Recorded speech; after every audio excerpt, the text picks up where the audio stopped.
iglesia. Bien, como para recordar un poquito, am, estamos con la enseñanza acerca de los hombres, el rol bíblico del hombre, ¿cierto? Y la última de la que estuvimos fue hace un año, o el año pasado, que fue con Jacob, ¿verdad? Y bueno, aún estamos a inicio de año y creo que es válido traer esta enseñanza a colisión. Porque muchas veces cuando llega inicio de año, o bueno, fin de año, inicio de año, pensamos nosotros en propósitos. Bueno, propósitos de año nuevo, propósito para este año que inicia a 2022 o 2022. Y generalmente solemos es mirar al futuro, proponernos metas, pero todo a futuro. Yo quisiera que más bien en este momento lleváramos nuestra mente al pasado. Al pasado. No con las metas que no cumplimos, no con los propósitos que nunca llegamos a hacer, sino más bien a las cosas malas que nos sucedieron. Las malas. Al día de hoy. Que pensemos en ellas. Y que muy bien se puede concluir que no fueron pocas, o una sola por lo menos. Quiero que la tengamos en mente y que tal vez nos preguntemos por qué. Es válido preguntarse por qué. ¿Por qué suele pasar cosas malas? Yo creo que anteriormente se dio una respuesta, pero hoy se va a dar ese propósito de ello. Porque como hijos de Dios, todas las cosas obran para bien, ¿cierto? Como dice la Escritura. Esto es a los que conforme a su propósito son llamados. Gracias. Sin embargo, no dice que todas las cosas son buenas, sino para bien. ¿Cierto? Hay que tener eso en cuenta. Dice que todas las cosas son para bien. Pero todas esas cosas incluyen las cosas buenas como las cosas malas. Eso no se puede negar. Ahora, yo no quiero como que achicopalarlos o que se entristezcan pensando en esas cosas malas, sino quiero más bien que pensemos cómo esas cosas malas glorificaron a Dios. Eso es otra cosa. Eso es otra cosa.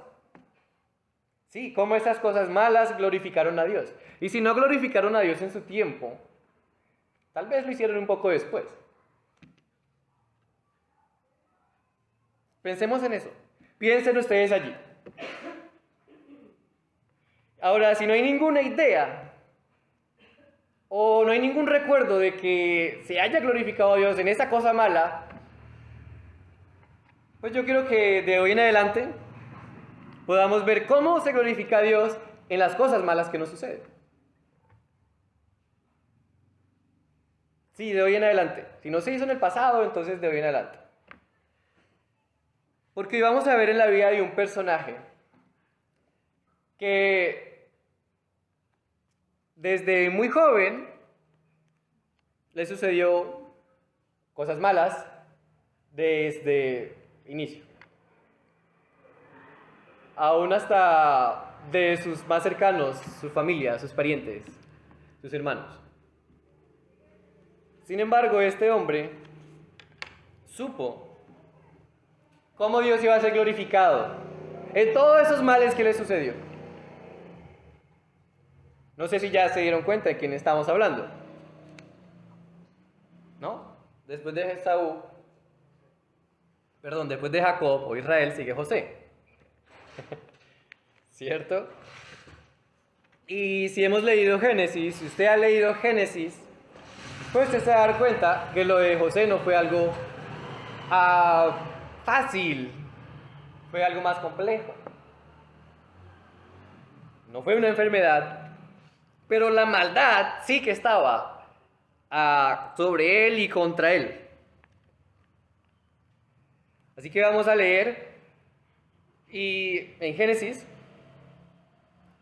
esto es desde el capítulo 37 hasta el final de Génesis, que todo abarca la vida de José y abarca todo lo que abarca es el mal que se le había hecho. Pero esa maldad que se hizo contra José fue muy irónica, porque a la final terminó resultando para un bien. Por eso pues he llamado este mensaje como la ironía de la maldad. La ironía de la maldad.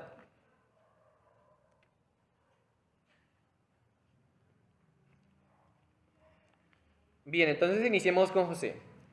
Inicia desde el capítulo 37 de Génesis.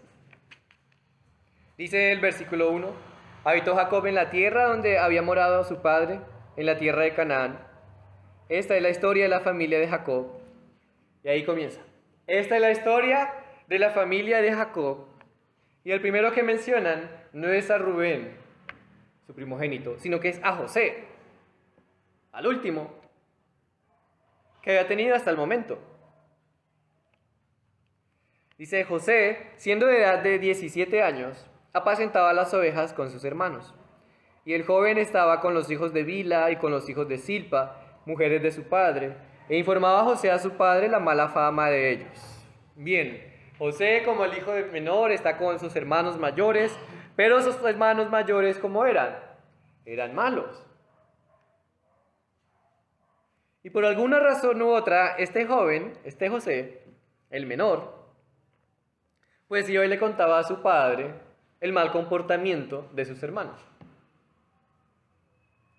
Puede ser el mal comportamiento de sus hermanos en cuanto a su relación con el rebaño, con las ovejas, o entre ellos, o contra de José.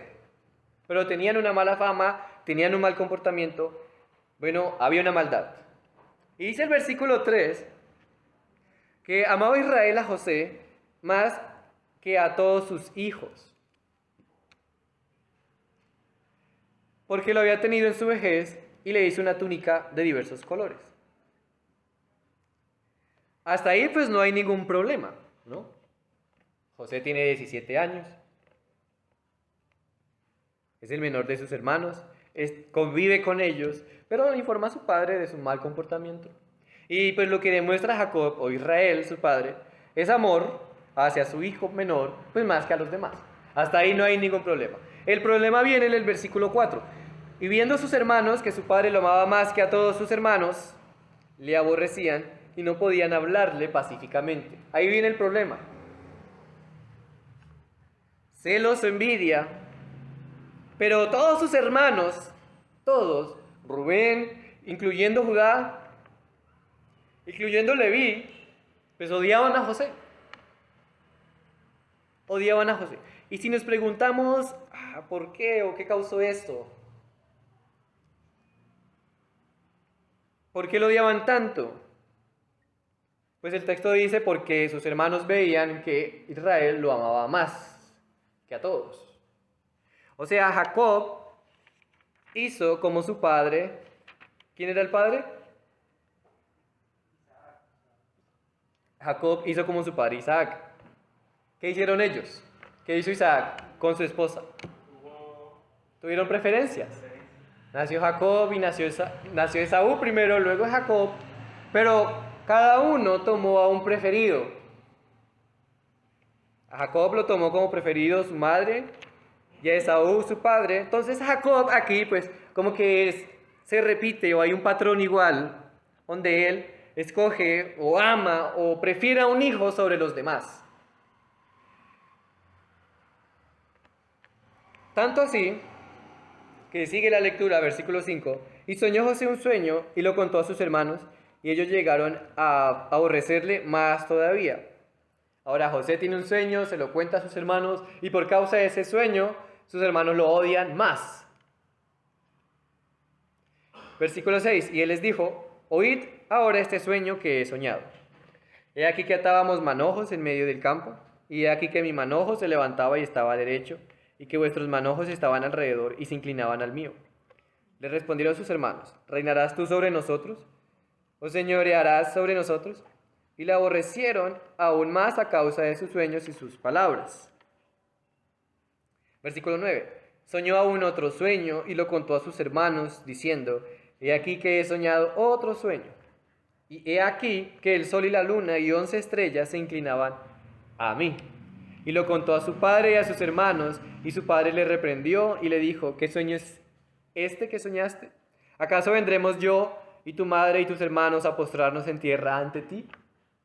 Aquí vemos que como que el sueño, el significado se repite. Diferente sueño, pero el significado es el mismo. Y la idea aquí es que algo grande va a ocurrir con este sueño. Y sus hermanos, su padre, lo entienden. El menor va a reinar y sobre nosotros. Ahora Jacob, o Israel, le dice lo mismo. ¿Cómo tú vas a reinar sobre nosotros? ¿Cómo yo, tu madre y tus hermanos nos vamos a inclinar a ti? Ese fue el sueño y el versículo 11 dice: sus hermanos le tenían envidia, mas su padre meditaba en esto. Ahí está el conflicto es muy grande porque hay una preferencia. Hay una preferencia y no era una preferencia como que de afecto nomás, sino que esa preferencia era notable a todo el público. No porque Jacob lo abrazara delante de todo el mundo o dijera que amara más a José que a los demás, no, sino porque Jacob le hizo una túnica que sobresalía sobre todos sus hermanos a José, versículo 3 al final, y le hizo una túnica de diversos colores. Así que esa preferencia no era solo hacia adentro de Jacob, como cuando el padre dice: no, yo no tengo hijo preferido, sino que lo demostraba, era público, todo el mundo lo veía y aún sus hermanos. Hasta aquí, pues, por lo menos hay envidia, hay odio, eso entra como maldad, pero no es tan grave, por lo menos. ¿O quién no se ha peleado con sus hermanos? ¿Quién no se ha enojado con su hermano? ¿Cierto? Todos sabemos que un enojo a través del tiempo, la intercesión de alguien, pero siempre, pues, hermanos somos hermanos, se arreglan. Pero viene el versículo 12 y dice: después fueron sus hermanos a apacentar las ovejas de su padre en Siquem, y dijo Israel a José: tus hermanos apacientan las ovejas en Siquem, ven, y te enviaré a ellos. Y él respondió: heme aquí. E Israel le dijo: ve ahora, mira cómo están tus hermanos y cómo están las ovejas, y tráeme la respuesta. Y lo envió del valle de Hebrón, y llegó a Siquem, y lo halló un hombre andando el errante por el campo, y le preguntó a aquel hombre, diciendo: ¿qué buscas? José respondió: busco a mis hermanos, te ruego que me muestres dónde están apacentando. Aquel hombre respondió: ya se han ido de aquí, y yo les oí decir: vamos a Dotán. Entonces José fue tras de sus hermanos, y los halló en Dotán. Hasta ahí, pues bueno, vemos como que una evidencia de que José y sus hermanos eran conocidos. Porque Israel lo envía a Siquem, José llega a Siquem y encuentra un hombre, estaba ahí, un hombre cualquiera, y le pregunta por sus hermanos. Este hombre ya sabía quiénes eran sus hermanos, quién era este José, y le dice: no, ya se fueron. Entonces llega a Dotán, versículo 18, cuando ellos lo vieron de lejos, antes que llegara cerca de ellos, conspiraron contra él para matarle. Para matarle. O sea, hay un conflicto, pero como que va creciendo. Ya no es un simple odio, ya no es una envidia solamente, sino que ahora están planeando matarlo. Ahora están planeando matarlo. Y ciertamente eso es maldad. Pero ¿cómo inició? Con algo tan sencillo, podría decirse. Envidia. Planearon matarlo, conspiraron contra él. Y dijeron el uno al otro, versículo 19, he aquí viene el soñador. Ahora pues, venid y matémosle y echémosle en una cisterna y diremos: alguna mala bestia lo devoró y veremos qué será de sus sueños. Cuando Rubén oyó esto, lo libró de sus manos y dijo, no lo matemos. Y les dijo Rubén, no derraméis sangre, echadlo en esta cisterna que está en el desierto y no pongáis mano en él, por librarlo así de sus manos para hacerlo volver a su padre. Sucedió pues que cuando llegó José a sus hermanos, ellos quitaron a José su túnica, la túnica de colores que tenía sobre sí, y le tomaron y le echaron en la cisterna, pero la cisterna estaba vacía, no había en ella agua.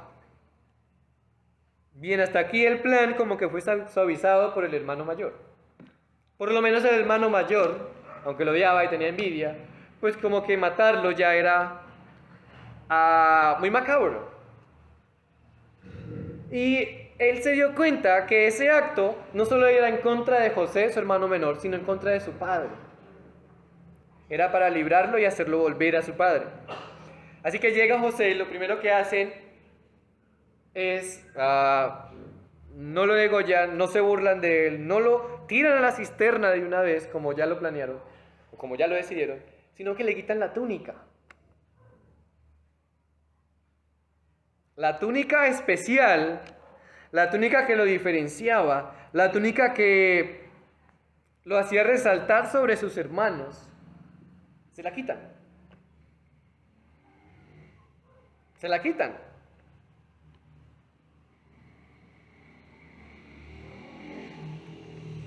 O sea, ¿no era mejor echarlo a la cisterna con todo y túnica? Para que se le mugrara la túnica.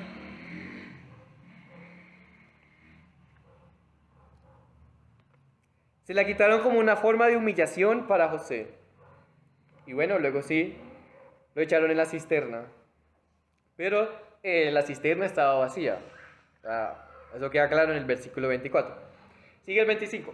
Y se sentaron a comer pan y alzando los ojos miraron. Y he aquí una compañía de ismaelitas que venía de Galaad y sus camellos traían aromas, bálsamo y mirra e iban a llevarlo a Egipto. Entonces Judá dijo a sus hermanos, ¿qué provecho hay en que matemos a nuestro hermano y encubramos su muerte? Venid y veámosle, vendámosle a los ismaelitas y no sea nuestra mano sobre él, porque él es nuestro hermano, nuestra propia carne. Y sus hermanos convinieron con él. Bien, ahora la maldad no fue solamente echarlo en la cisterna y dejar que muera ahí, sino que a Judá se le ocurrió una idea muy brillante. Bueno, si lo matamos no ganamos nada, pero si lo vendemos, pues ganamos algo.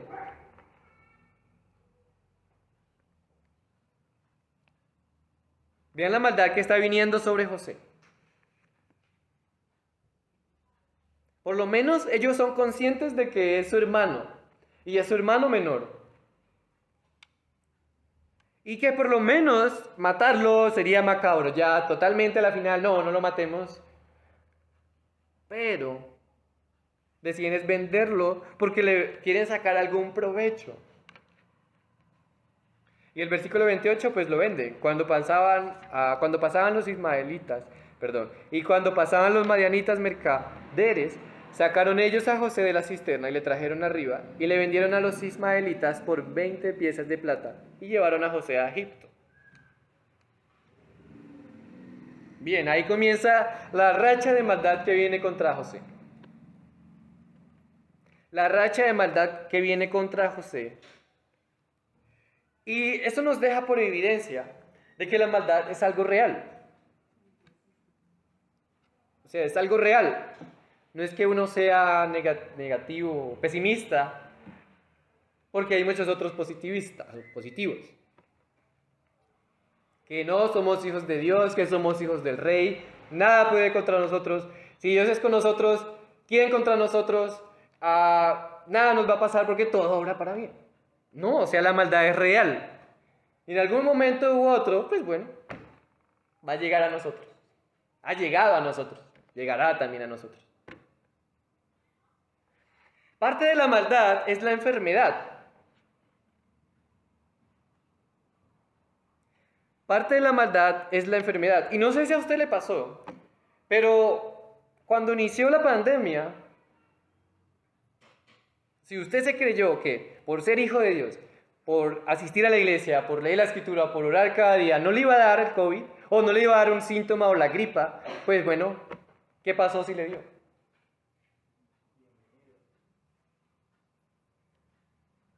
¿Por qué? Porque cuando inició la pandemia, pues como que no vamos a pisar al COVID y no va a entrar a nosotros. Estamos bajo las alas del Todopoderoso y no. Mentira. Sí, estamos bajo las alas del Todopoderoso. Amén. ¿Qué dice la Escritura? El que habita bajo el abrigo del ¿qué? Del Altísimo. Morará bajo la sombra del ¿qué? Del Omnipotente, del Todopoderoso. Eso es seguridad, eso es resguardo.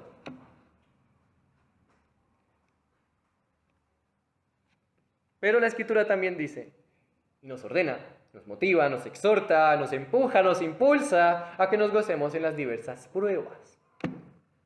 ¿Por qué? Porque en medio de esas pruebas aún estamos bajo las alas del Todopoderoso. No es que, me dio COVID, entonces me salí de las alas, oiga, ¿dónde están? No. Tal vez pudo haber sido una disciplina, sí. Pero aún en medio de esa disciplina está bajo las alas del Todopoderoso. Así que hay que sentar eso o darlo por sentado. Que la maldad es algo real. Y que no solo ocurre a los impíos o a los que no creen en Dios o a los que no asisten a la iglesia o a los que dicen malas palabras o a pecador, ¿cuánto se le ocurre a usted? Pues sí, a ellos le ocurre la maldad, en ellos es real, pero también en nosotros. Porque estamos en medio de un mundo que es malo, en sí solo, en sí mismo.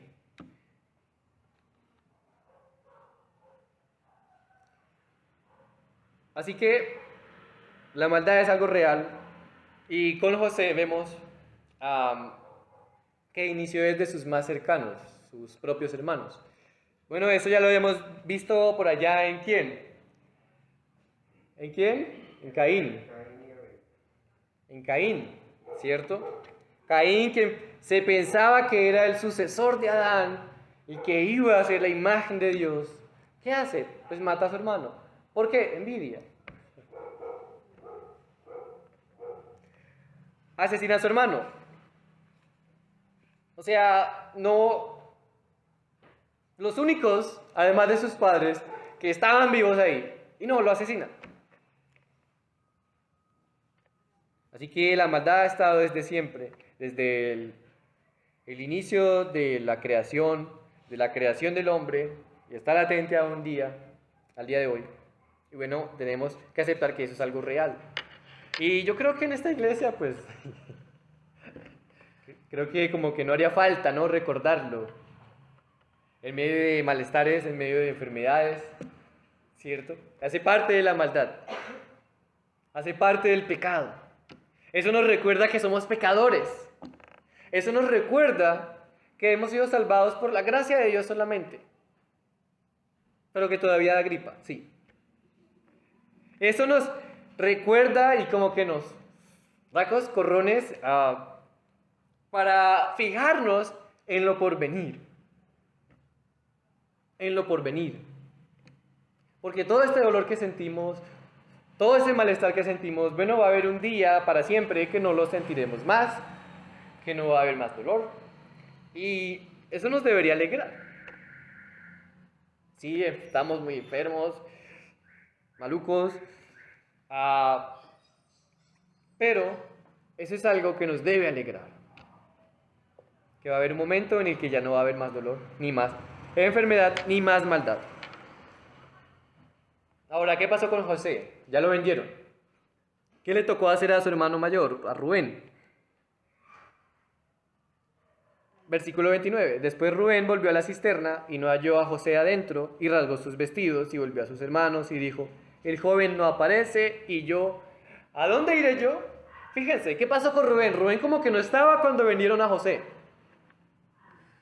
O sea, como que a él no le dieron de las piezas de plata. Tal vez Judas se dio cuenta como que José lo está defendiendo. Bueno, esperemos que se vaya y vendámoslo. Pero como que Rubén no sabía, revisó la cisterna, no estaba el hermano, ¿ahora qué hace? No sabe qué hacer.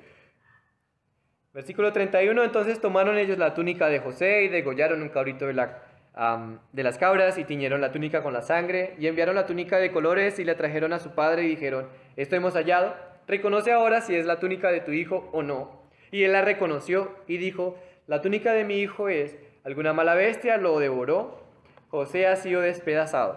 Entonces Jacob rasgó sus vestidos y puso cilicia sobre sus lomos y guardó luto por su hijo muchos días.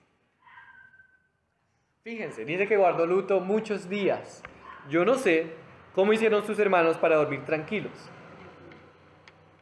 sabiendo que obtenieron una ganancia por vender a José, pero ahora lo hacen pasar por muerto y ven a su padre de luto por muchos días y por muchos años. De ahí en adelante van a pasar muchos años y Jacob va a seguir entristecido por su hijo menor. Ya para el capítulo 38, termina el versículo 35 y 36 del capítulo 37. Dice que se levantaron todos sus hijos y todas sus hijas para consolarlo, mas él no quiso recibir consuelo y dijo, descenderé enlutado a mi hijo hasta el Seol. Y lo lloró su padre. Y los madianitas lo vendieron en Egipto a Potifar, oficial de Faraón, capitán de la guardia. Ya el capítulo 38 pues viene acerca de hablar de Judá y Tamar, como un paréntesis, ¿no? Pero para el 39 como que retoma la trama, retoma la historia acerca de José, versículo 1 del capítulo 39. Llevado pues José a Egipto, Potifar, oficial de Faraón, capitán de la guardia, varón egipcio, lo compró de los israelitas que lo habían llevado allá. Mas Jehová estaba con José, y fue varón próspero, y estaba en la casa de su amo el egipcio.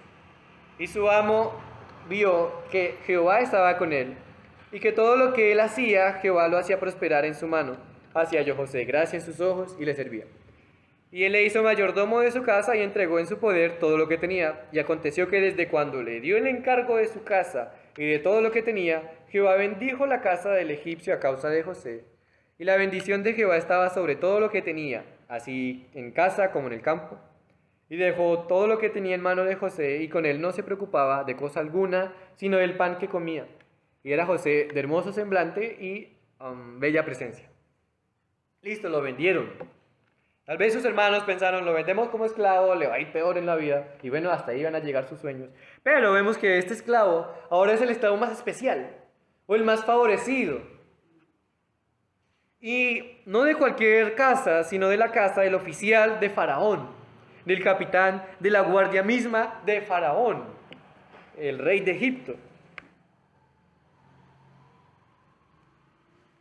Pero algo clave aquí es el versículo 2 que dice, mas Jehová estaba con José.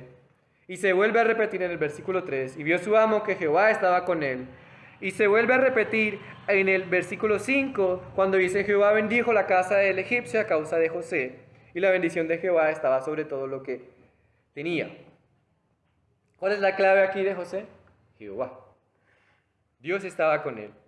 Lo prosperaba en todo. Entonces, como Dios estaba con José, pues es porque Dios le había permitido a José, pues que sus hermanos lo vendieran. Y que ahora estuviera ahí. Si no fuera así, pues no había pasado. Así que eso es clave. Y diríamos, bueno, acabó la maldad de José. Ya no más. Pero justo cuando ya tenía todo a cargo, termina el versículo 6 diciendo que José era de hermoso semblante y de bella presencia. ¿Y quién entra en escena? Versículo 7. Aconteció después de esto que la mujer de su amo puso sus ojos en José y dijo, duerme conmigo.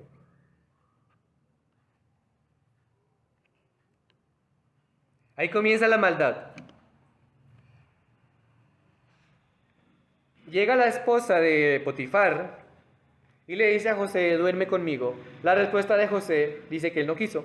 Y dijo a la mujer de su amo, he aquí que mi señor no se preocupa conmigo de lo que hay en casa y ha puesto en mi mano todo lo que tiene.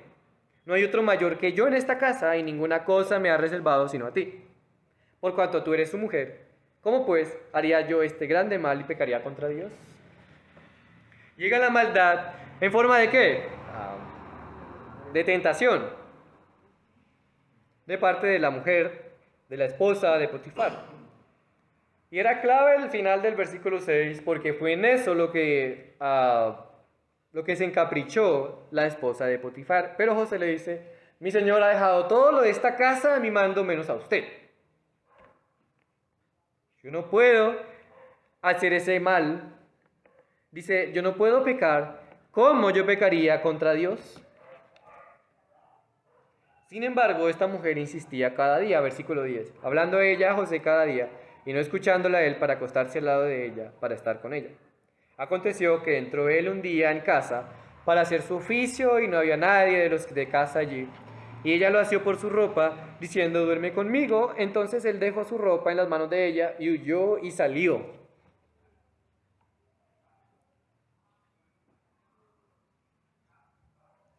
Fíjense lo que pasó aquí. ¿Qué fue lo que hicieron sus hermanos? Le quitaron la túnica. Ahora, ¿qué sucede aquí con la mujer de Potifar? Él suelta la túnica. Prefiere salir así a la calle, salir huyendo, sin túnica, sin ropa, que pecar contra Dios. Que pecar contra Dios. Este es un hombre fiel. Un hombre que ha sido humilde y que ha sido fiel. Sin embargo, a este hombre humilde, fiel, devoto a Dios, pues viene más maldad de la que ha recibido de parte de sus hermanos. Versículo 13, cuando ella vio que le había dejado su ropa en sus manos y había huido fuera, llamó a los de casa y les habló diciendo, mirad, nos ha traído un hebreo para que hiciese burla de nosotros. Vino él a mí para dormir conmigo y yo di grandes voces y viendo que yo alzaba la voz y gritaba, dejó junto a mí su ropa y huyó y salió. Y ella puso junto a sí la ropa de José hasta que vino a su señor a casa. Entonces le habló ella las mismas palabras diciendo, el siervo hebreo que nos trajiste vino a mí para deshonrarme. Y cuando yo alcé mi voz y grité, él dejó su ropa junto a mí y huyó fuera. Y sucedió que cuando oyó el amo de José las palabras de su mujer, que su mujer le hablaba diciendo, así me ha tratado tu siervo, se encendió su furor y tomó su amo a José y lo puso en la cárcel donde estaban los presos del rey y estuvo allí en la cárcel.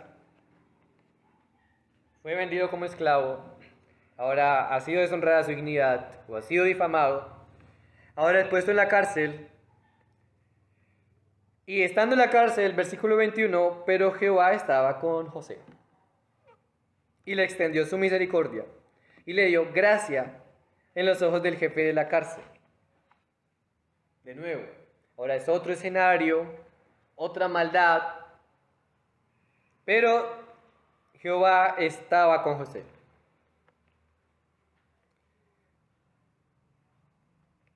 Jehová estaba con José cuando era muy próspero en la casa de Potifar.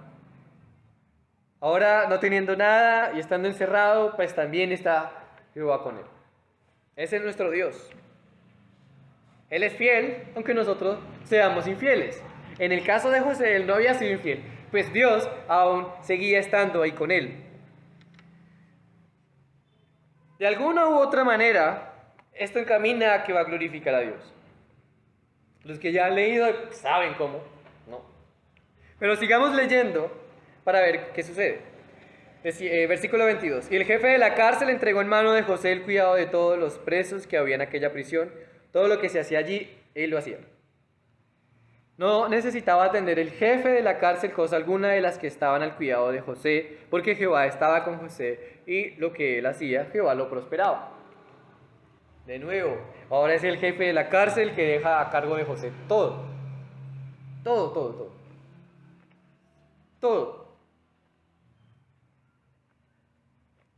Y se vuelve a repetir la frase de que Jehová lo prosperaba, Jehová estaba con José y lo que él hacía y Jehová lo prosperaba.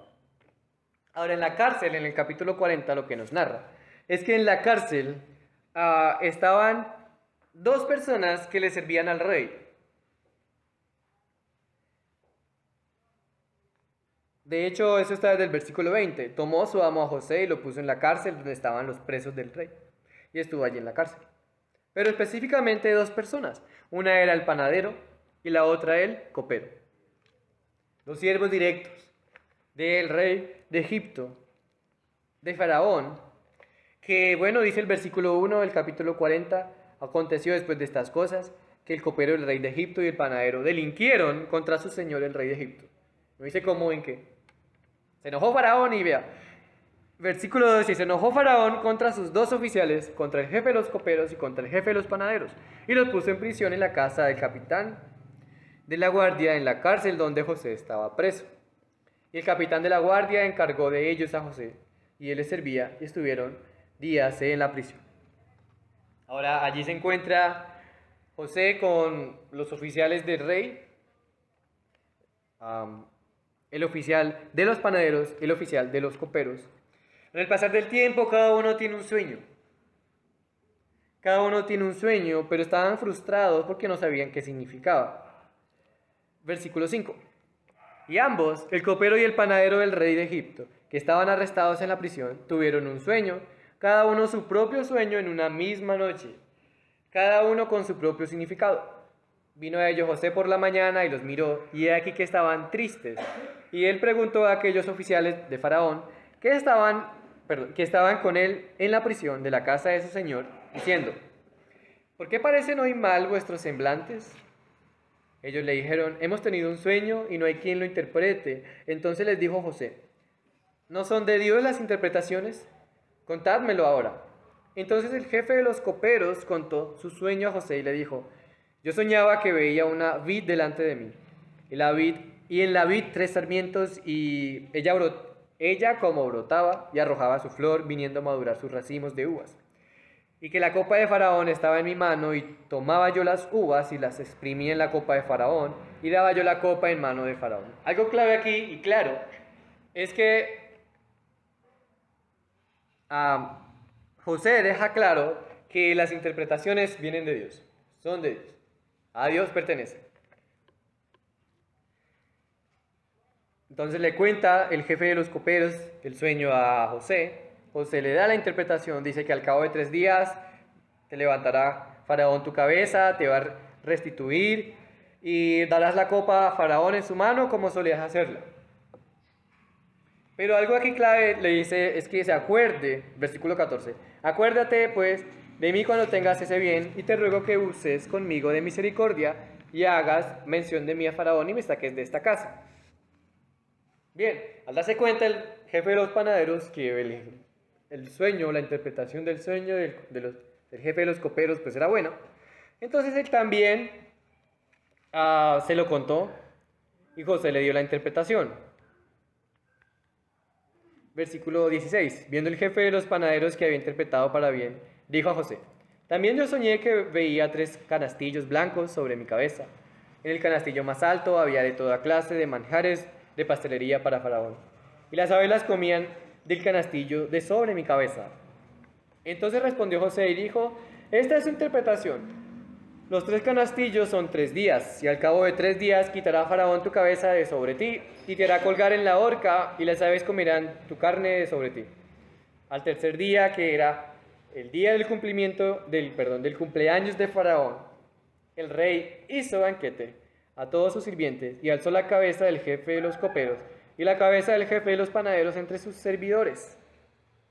E hizo volver a su oficio el jefe de los coperos, y dio la copa en mano de Faraón, mas hizo ahorcar al jefe de los panaderos, como lo había interpretado José. Y podríamos pensar, bueno, en este capítulo, ¿cómo viene la maldad contra José? Pues el versículo 23. El jefe de los coperos no se acordó de José, sino que lo olvidó. Lo olvidó. Lo olvidó. Es decir, para el jefe de los coperos, José no era importante, aunque le haya interpretado el sueño y aunque le haya dado ánimo cuando le estuvo triste. No era importante aun cuando José le había dicho en el versículo 15, porque fui hurtado de la tierra de los hebreos y tampoco he hecho aquí porque me pusiesen en la cárcel. José le dice al jefe de los coperos: me robaron de la tierra de los hebreos, como que fue secuestrado y ahora ha sido difamado y está en la cárcel por algo que no ha hecho. Pero eso no importa al jefe de los coperos, simplemente lo olvida. Entonces, ¿qué sucedió para que el jefe de los coperos hiciera mención a Faraón acerca de José, pues el sueño de Faraón. El sueño de Faraón, versículo 41 y ahí en adelante. Él tiene un sueño, dos sueños, que es doble. Un sueño que es doble, le dice José. Dice versículo 1 del capítulo 41. Aconteció que pasados 2 años tuvo Faraón un sueño. Le parecía que estaba junto al río, y que del río subían 7 vacas, hermosas a la vista y muy gordas, y pasían en el prado, y que tras ellas subían del río otras 7 vacas, de feo aspecto y enjutas de carne, y se pararon cerca de las vacas hermosas a la orilla del río, y que las vacas de feo aspecto y enjutas de carne devoraban a las 7 vacas hermosas y muy gordas. Y despertó Faraón. Versículo 5. Se durmió de nuevo y soñó la segunda vez, que 7 espigas llenas y hermosas crecían de una sola caña, y que después de ellas salían otras 7 espigas menudas y abatidas del viento solano, y las 7 espigas menudas devoraban a las 7 espigas gruesas y llenas. Y despertó Faraón, y de aquí que era un sueño. Ese fue el sueño de Faraón. Pero a la mañana, él estaba muy afligido, dice el versículo 8, agitado de espíritu, y llamó a todos los magos de Egipto y a todos sus sabios, les contó Faraón sus sueños, mas no había quien los pudiese interpretar a Faraón. Es decir, tengan en su mente, si han investigado acerca del imperio egipcio, sí, es imperio egipcio, antiguo, y el Faraón reúne a todos sus magos, a todos sus sabios, para que le interpreten el sueño, pero ninguno puede. Es ahí donde entra el jefe de los coperos y dice el versículo 9, me acuerdo hoy de mis faltas, o sea, reconoce que hizo mal. Cuando Faraón se enojó contra sus siervos, nos echó a la prisión de la casa del capitán de la guardia, a mí y al jefe de los panaderos, y él y yo tuvimos un sueño en la misma noche, y cada sueño tenía su propio significado. Estaba allí con nosotros un joven hebreo, siervo del capitán de la guardia, y se lo contamos y él nos interpretó nuestros sueños y declaró a cada uno conforme a su sueño. Entonces llega el momento en que el jefe de los coperos hace mención de José ante Faraón. Faraón lo manda a llamar y da la interpretación del sueño. ¿De cuál era? Pues que van a haber 7 años de abundancia, pero extrema, de sobreabundancia. Pero después de esos años van a venir 7 años, ¿de qué? De escasez extrema. De tal forma que esa escasez va a opacar o va a hacer olvidar todos esos 7 años de abundancia que hubo. José le da esa interpretación y no solo eso, sino como que, bueno, le da un consejo, como que le da la solución o lo que debe hacer Faraón para alistarse, dice el versículo 33. Por tanto, provéase ahora Faraón de un varón prudente y sabio y póngalo sobre la tierra de Egipto. Haga esto, Faraón, y ponga gobernadores sobre el país y quinte la tierra de Egipto en los 7 años de la abundancia. Y junten toda la provisión de estos buenos años que vienen y recojan el trigo bajo la mano de Faraón para mantenimiento de las ciudades y guárdenlo. Y esté aquella provisión en depósito para el país, para los 7 años de hambre que habrá en la tierra de Egipto, y el país no perecerá de hambre. Esa fue la solución. Que en esos 7 años que haya, ponga capitanes, ponga oficiales, pero que saquen un porcentaje de esa abundancia, la vayan acumulando, y bueno, para que el Egipto no perezca de hambre. Sigue el versículo 37 y dice que le pareció bien a Faraón y a sus siervos, pero Faraón le dijo a sus siervos, ¿acaso hallaremos a otro hombre como este, en quien esté el Espíritu de Dios? Y dijo Faraón a José, pues que Dios te ha hecho saber todo esto, no hay entendido ni sabio como tú. Tú estarás sobre mi casa y por tu palabra te gobernará todo mi pueblo. Solamente en el trono seré yo menor que tú. Dijo además Faraón a José, he aquí yo te he puesto sobre toda la tierra de Egipto. Entonces Faraón quitó su anillo de su mano y lo puso en la mano de José y lo hizo vestir de ropas de lino finísimo y puso un collar de oro en su cuello. Y lo hizo subir en su segundo carro y pregonaron delante de él, dobla la rodilla, y lo puso sobre toda la tierra de Egipto. Bien, ahora esto ha pasado con José. Pasó de ser odiado por sus hermanos, vendido como esclavo, difamado, encarcelado, olvidado, ahora ser el que todos exaltan, el que todos están allí adorando. Es el segundo al mando en el imperio egipcio. Vemos que hay una luz del cumplimiento de los sueños que tenía José.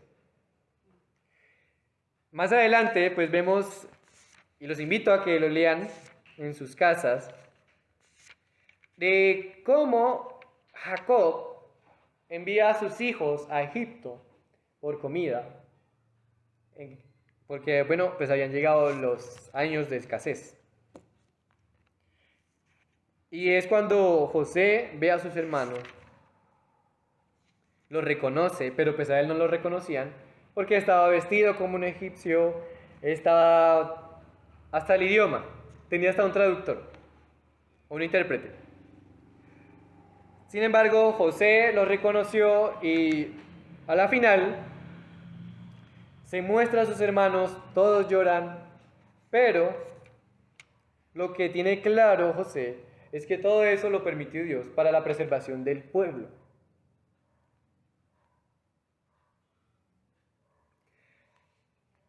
Esto es interesante porque ya cuando muere Jacob, es que sus hermanos piensan entre ellos, bueno, ya murió nuestro padre, de pronto nuestro hermano haya guardado rencor o nos eche en cara todo lo que le hicimos. Entonces pensaron en su cuidado. Versículo 15 del capítulo 50 de Génesis. Viendo los hermanos de José que su padre era muerto, dijeron: quizá no se aborrecerá José y nos dará el pago de todo el mal que le hicimos. Y enviaron a decir a José: tu padre mandó antes de su muerte diciendo: así diréis a José, te ruego que perdones ahora la maldad de tus hermanos y su pecado, porque mal te trataron. Por tanto, ahora te rogamos que perdones la maldad de los siervos del Dios de tu padre. Y José lloró mientras hablaban. O sea, eso era mentira, ¿sí? Eso era mentira, pero no perdieron ni una. Así que hicieron pasar a su padre ya muerto y pusieron palabras en el muerto que no había dicho. Pero José supo. O sea, José no era un niño pequeño ya. Era el segundo al mando. Conocía la astucia de sus hermanos. Versículo 18. Vinieron también sus hermanos y se postraron delante de él y dijeron: henos aquí por siervos tuyos. Y le respondió José: no temáis, ¿acaso estoy yo en lugar de Dios? Vosotros pensasteis mal contra mí, mas Dios lo encaminó para bien, para hacer lo que vemos hoy, para mantener en vida a mucho pueblo. Ahora pues no tengáis miedo, yo os sustentaré a vosotros y a vuestros hijos. Así los consoló y les habló al corazón. Bonito, ¿cierto? Muy bonito esta historia de José, porque perdona a sus hermanos. Y le dice: no teman, yo no les voy a hacer nada, no voy a tomar reprensión contra ustedes. Pues porque no es Dios, dice. ¿Acaso estoy yo en lugar de Dios? Y además porque él comprendió que era Dios el que le había permitido todo eso. Ustedes me hicieron mal, pero Dios lo encaminó para bien. Pero algo importante aquí es que ese bien del que habla allí no era específicamente o solamente para el bien de José.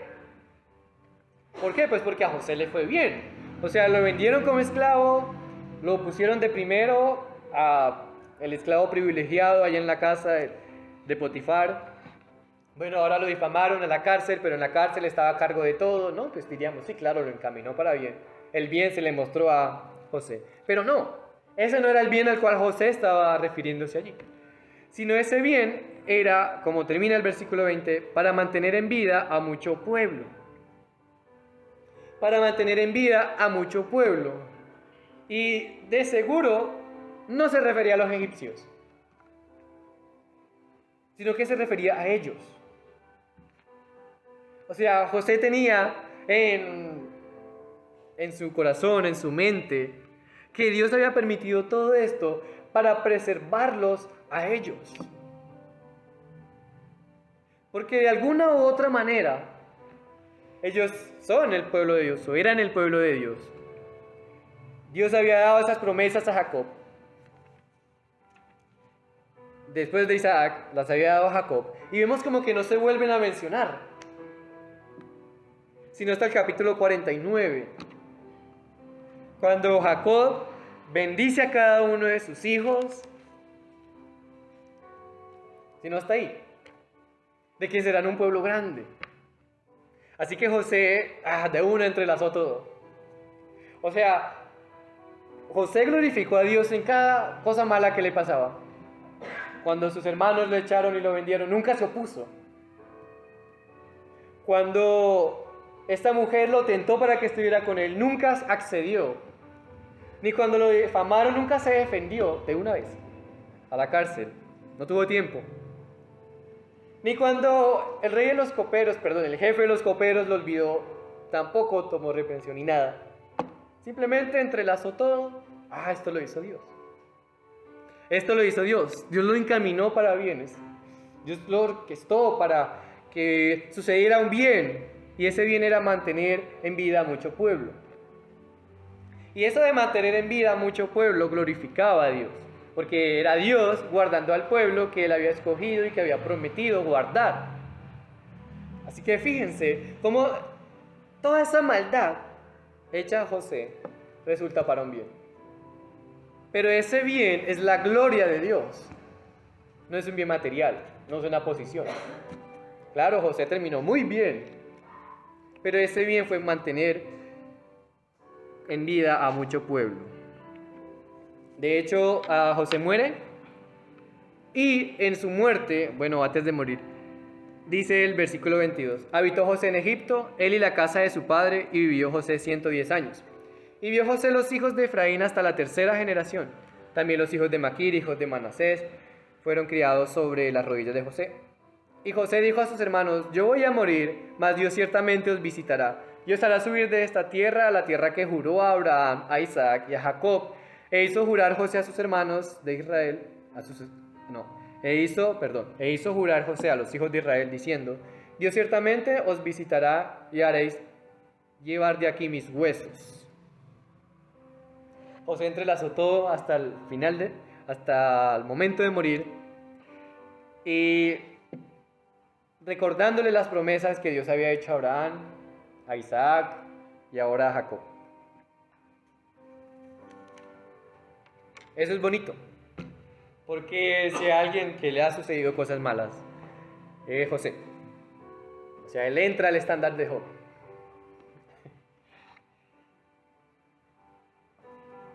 Sin embargo, pues conocemos a alguien más, del cual la maldad vino una vez, tras otra vez, tras otra, tras otra y tras otra. No es Job, sino es al Señor Jesucristo.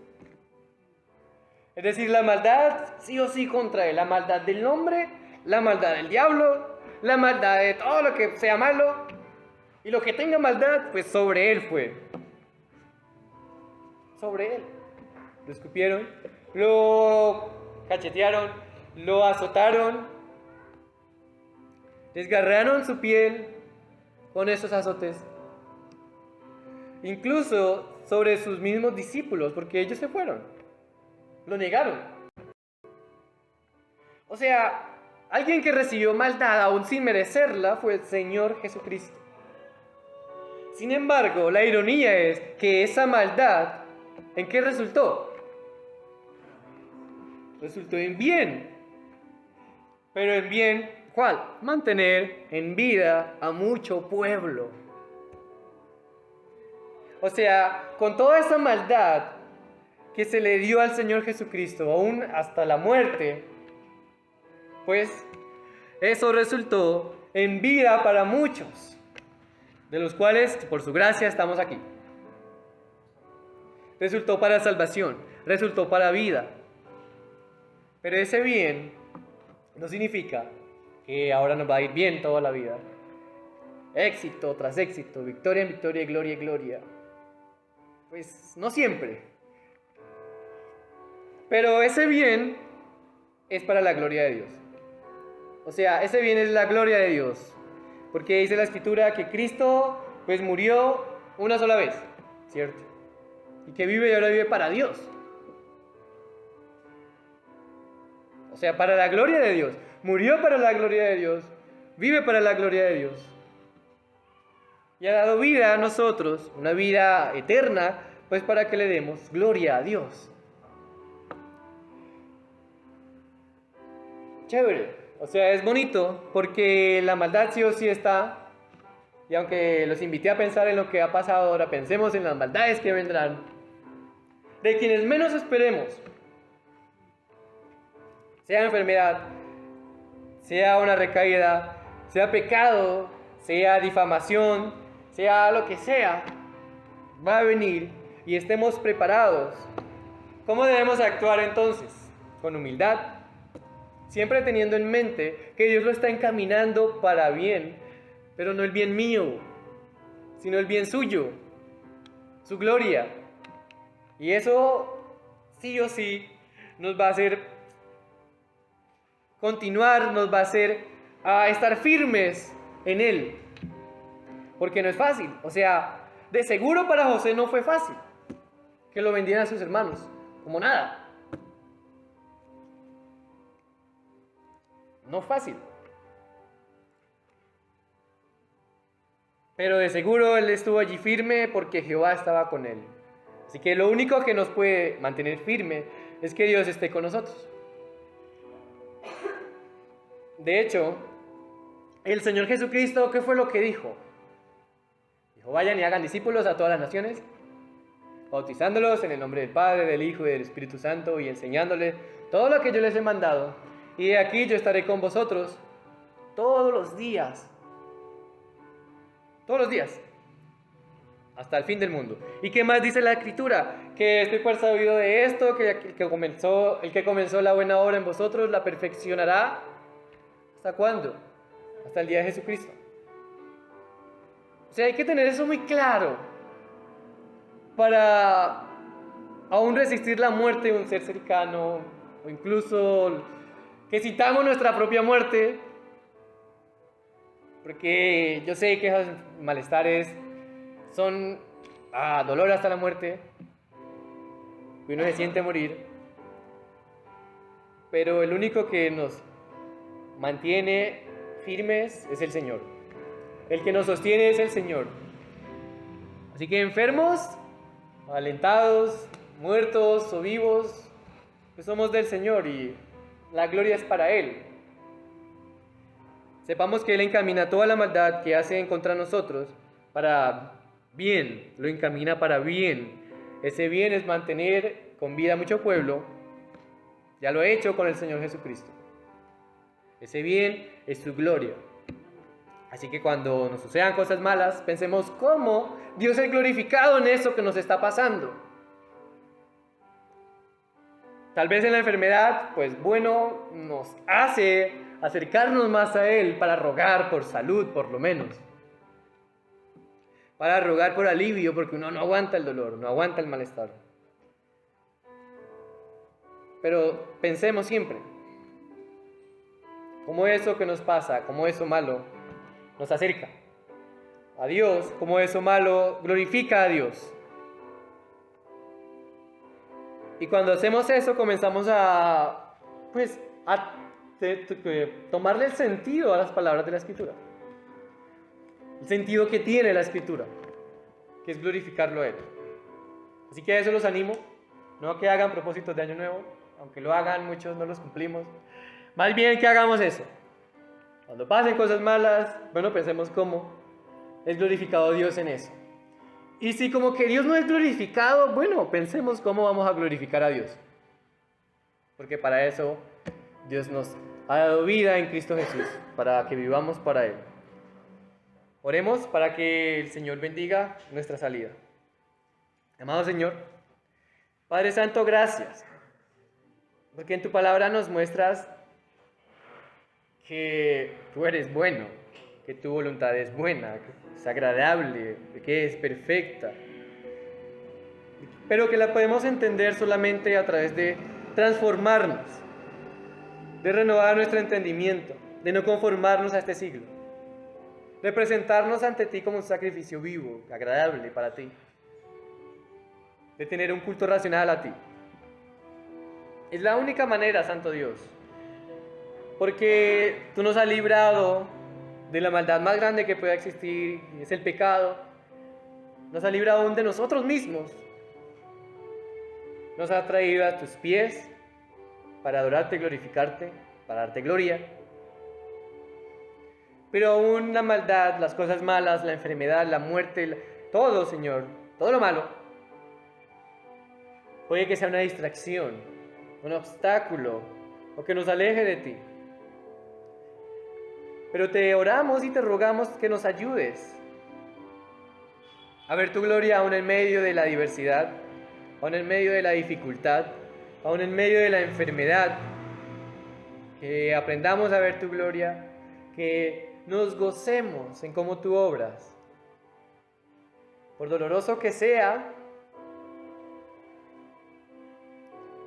por muy doloroso que sea, pues a la verdad, el Señor Jesucristo volverá y pondrá fin a todo dolor, a todo malestar, a toda crisis, a toda enfermedad, a toda tristeza.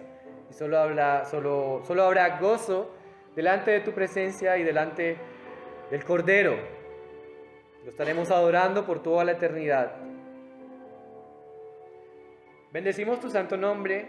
Te pedimos que nos guardes de regreso a nuestras casas, que meditemos en tu palabra hasta volver a encontrarnos el domingo, el día del Señor, para adorarte y glorificarte juntos como un solo cuerpo. En Cristo Jesús. Amén. Iglesia, el Señor los guarde, meditemos en su palabra y bueno, nos vemos el domingo.